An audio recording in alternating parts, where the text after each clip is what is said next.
Valorize seu trabalho. Todo copy tá super acostumado a escutar coisas como: que legenda eu ponho nesse post? Dá uma ideia pra mim? Faz um título? A real é que ser copywriter exige técnica. Então, se você sabe fazer isso, você tem que cobrar para criar essas coisas para as pessoas.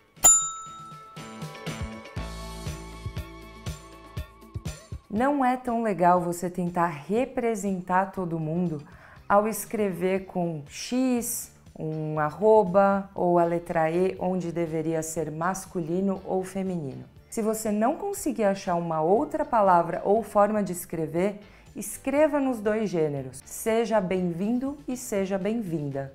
Evite o seja bem-vindes.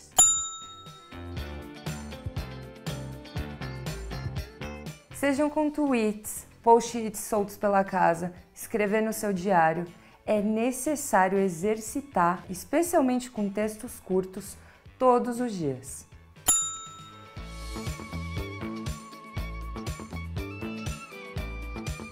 Texto não é só aquilo que tem palavra. Texto é tudo que pode ser lido. Você pode ler pessoas, você pode ler fotos, você pode ler música, você pode ler livros. Interpretar o que se lê é literatura.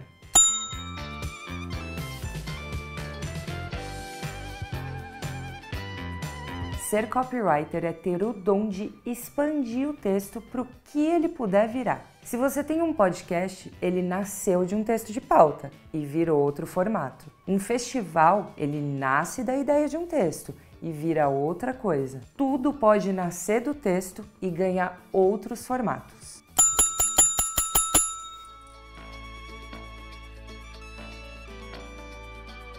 Já tem gente demais, cliente demais, ideias que saíram antes que a sua, muitos fatores para derrubar a sua ideia ou impedir que ela vá para a rua. Não seja mais um fator para dificultar a sua própria ideia. Espero que tenham gostado dessas dicas e não esqueçam de seguir a Doméstica nas redes sociais. Se quiserem saber mais sobre a arte do copy, não deixe de fazer o meu curso online na Doméstica.